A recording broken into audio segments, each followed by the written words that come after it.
Welcome to Thought Leader Show. I'm Major Sunil Shetty.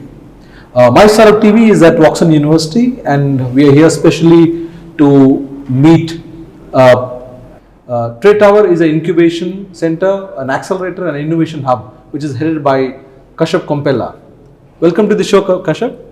Thank you so much, Major Sunil. It is amazing to be on My Startup TV. You guys are doing a fantastic job, I must say.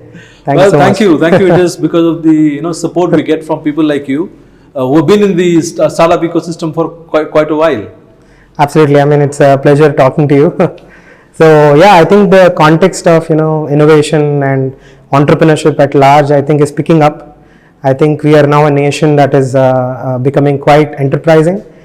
We've always been a nation of hard workers and smart workers. I think now it is the time for entrepreneurship.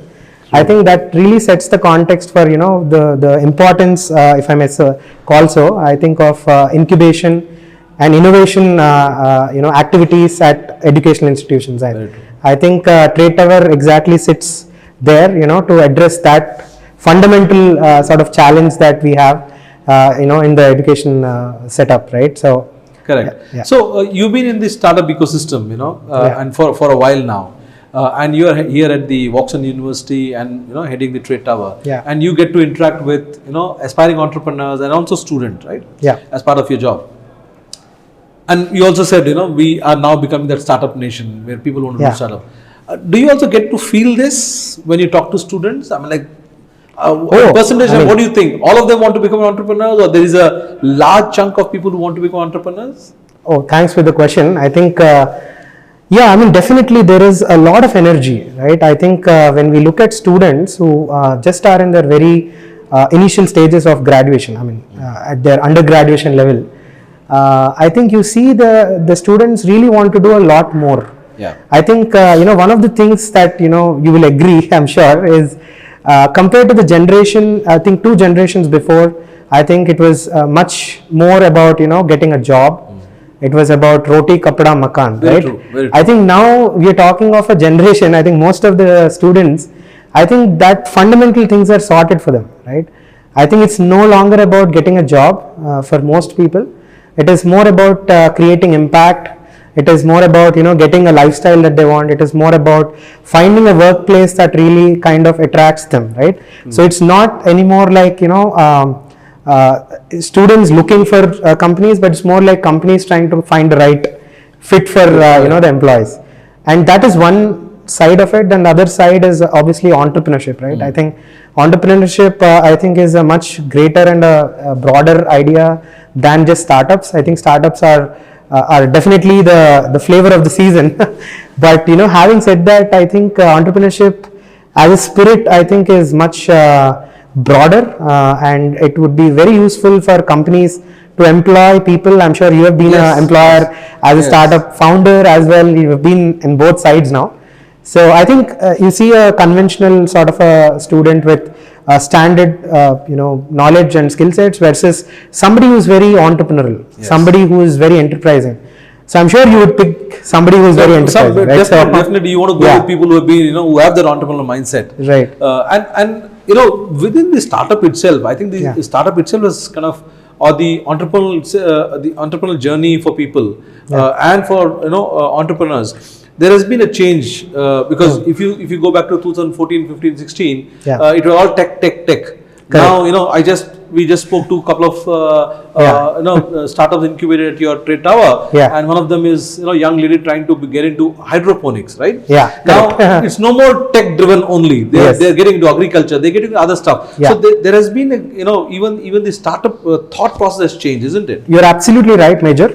You see the industrial revolution. I think it led to a certain growth, and that was the beginning phase of the entrepreneurs and the 1920s, and that was the first phase. And then you have a different phases in the revolution. Yeah. I think every 50 years there used to be a drastic disruption, but now the 50 years has come down to 5 years. 5 years, right? So I think, having said that, I think the last 15 or 10 years have seen great sort of disruption in the digital space. I think if you see the unicorns that have come out in the last 1 year or so, I think 2021 had seen close to 42 unicorns. Yes. Right? I think of them, close to 40 or 50% of them are fintech unicorns, and they're all in the digital space, Yeah. right?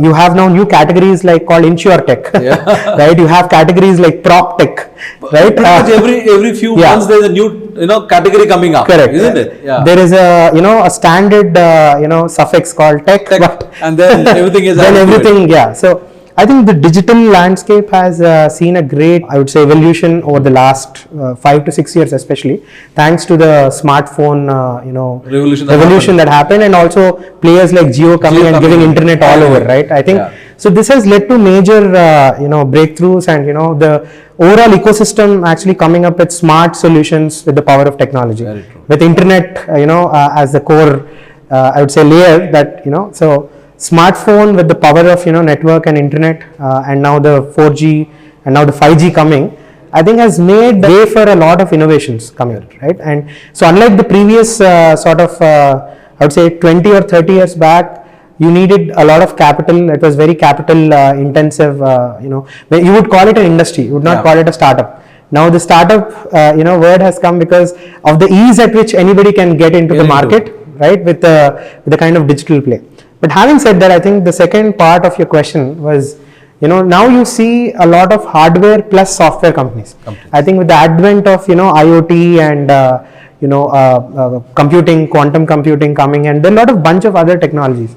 So you see, like we have one startup here at Trade Tower which is called FlexFit, and FlexFit is a play between a fitness equipment. It's like a portable gym with a mobile app, right? So that is a smart play between a digital technology where it's like, they call it the Instagram for fitness freaks, where people can come in as a social network, and there's also a physical product, right? So it's a marriage between the physical and the digital. Digital, yeah. And similarly, I think you also touched upon the hydroponics guys. I think so. If you have seen any of the classic hydroponic companies in in the Hyderabad ecosystem, especially we have seen some good players like Urban Kisan. Correct. So they've been very successful in certain market segments, specifically in the higher end market segments of purchasing power.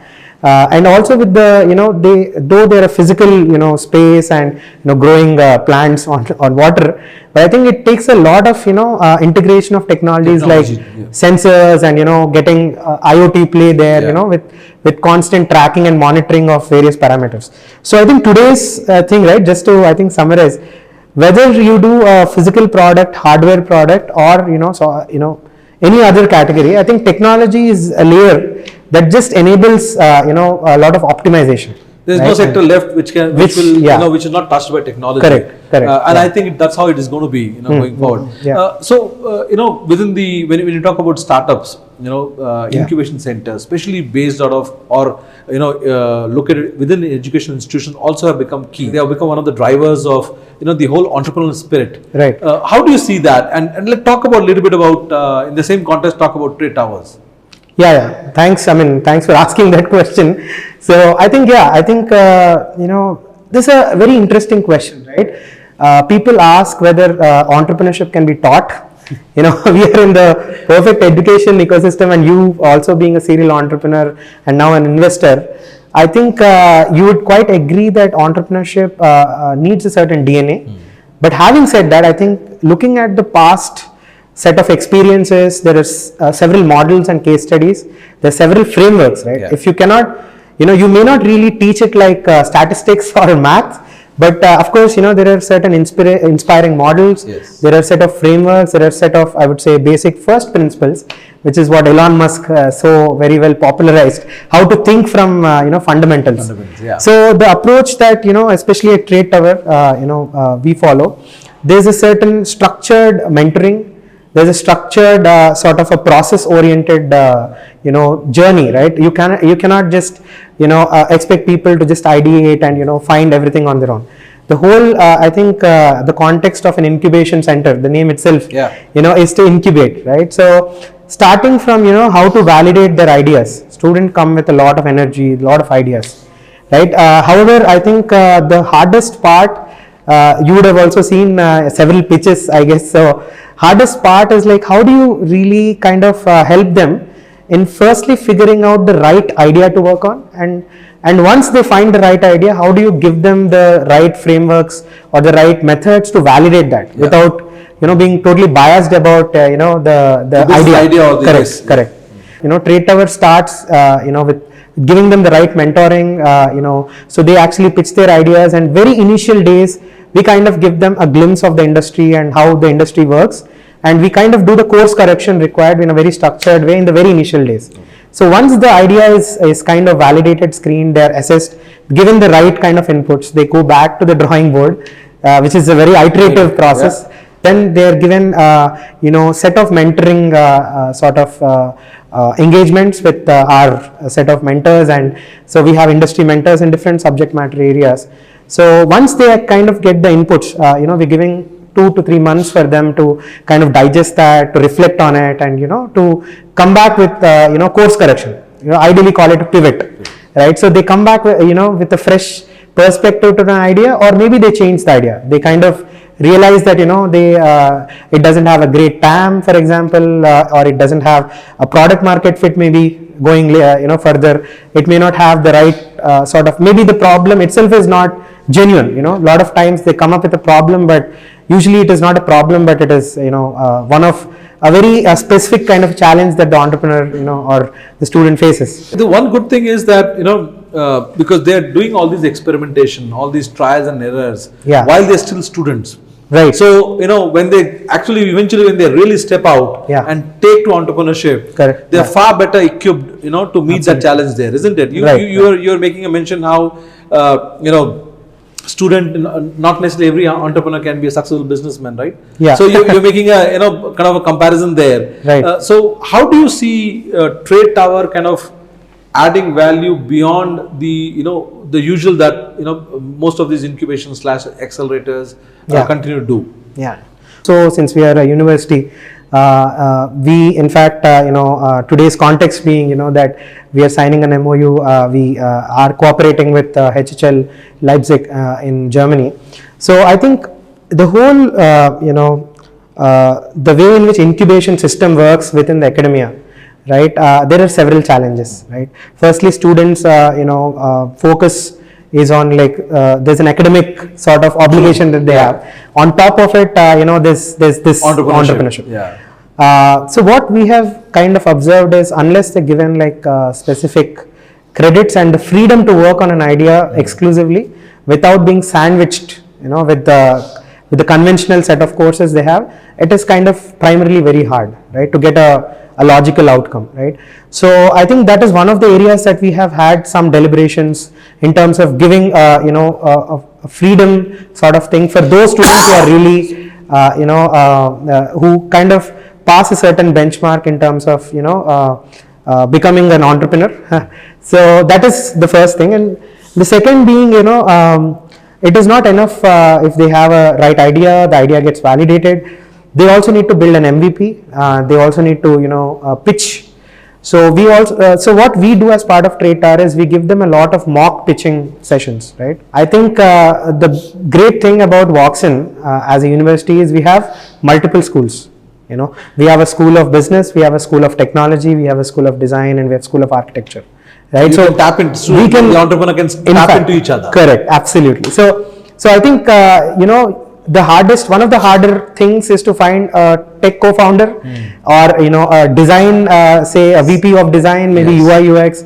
So having a design school and a tech school and a business school, there's a great scope of finding your co-founders and finding your first team members, right? So what we do is as part of the Trade Towers programs, we get students from different schools to come and brainstorm on various problems, right? So unless there's a continuous sort of brainstorming on interesting things in the industry problems, what are the innovative things that are happening, you'll not be able to get this culture right. It helps in cross-pollination, people get their ideas and bounce off each other. Yes. It also helps in a way to build the right culture for innovation, which is the foundation for, so to speak, getting the entrepreneurial spirit kicking, right? So So that is one of the They key are free things. to also take up co-founders from other institutions Yes, when your startup. Yes. So we have, for example, one startup called in the edtech space called Fanatic Kalakar. They have their other co-founders from a different institution. So we're absolutely welcoming startups from outside. And in fact, one of the startups that's incubated is not, from outside. They're not students, but they're a company, and they in fact approached a lot of other incubators, and they found ours good. So we, it's a patent pending smartphone design that is also kind of, they're doing well. They got some initial seed funding and all that. I mean, one of the key things for any incubator or accelerator is Yeah. the open door policy, Yes, Walk yes. in and then probably you get incubated there, which is Right. really important, yes. And I think one of the key things that we have always focused on is to build a pipeline of partners who would be the service providers. So we have partnership with Amazon for the AWS web credits, because I think everybody these days have a need for cloud, right? Yes. I think because most of them are tech applications. So we have a partnership with AWS. They get up to $5,000 credit for every startup. Okay, and so we have several such partnerships with other organizations which are also helping in making the pitch, presentations, helping with the market research reports, crunching numbers, with the financials, with cash flow kind of things. And so I think from if you see the founder's point of view, right, I think a lot of effort goes in understanding and getting the pitch right. Yeah. Right. I think if you face an investor, it's a very different thing altogether.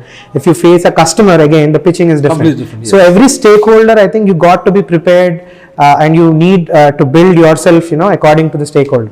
So in fact, we have sort of a very specific space here, which is a simulation like a Shark Tank room, it's called, which I'll take you to. So it's a very interesting space where every month we invite select set of startups that pitched to us, and we kind of give them a feel of how an investor pitch looks like.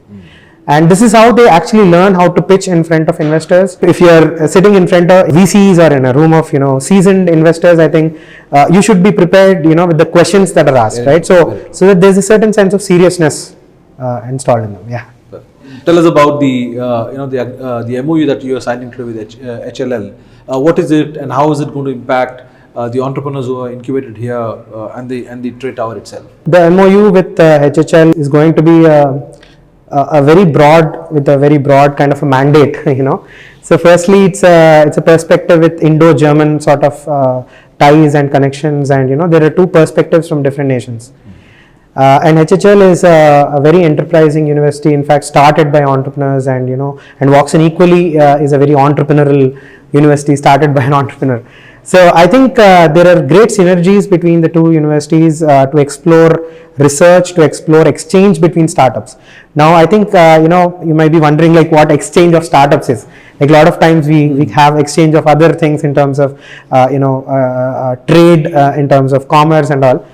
So there are incubation centers here and there at HHL.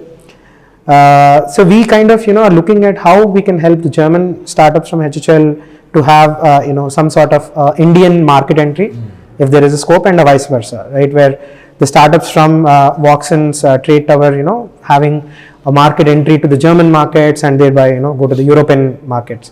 So this is a very interesting and one of kind center of excellence that is being formed in the area of entrepreneurship. To obviously there is a bigger, as I said, a very broad scope at which we can pursue research in the area of entrepreneurship, and in the area in several areas like green technologies, which Germany is a pioneer of adopting to green technologies. And so the spectrum is broad, and we are initiating some sort of cooperation between both the universities in terms of exchanging projects and also kind of doing some joint research and innovation activities. Thank you, Kashyap. Thank you for joining us, and we look forward to hosting you on some of our other shows. Thank you, Major. Thank you so much. It was a pleasure.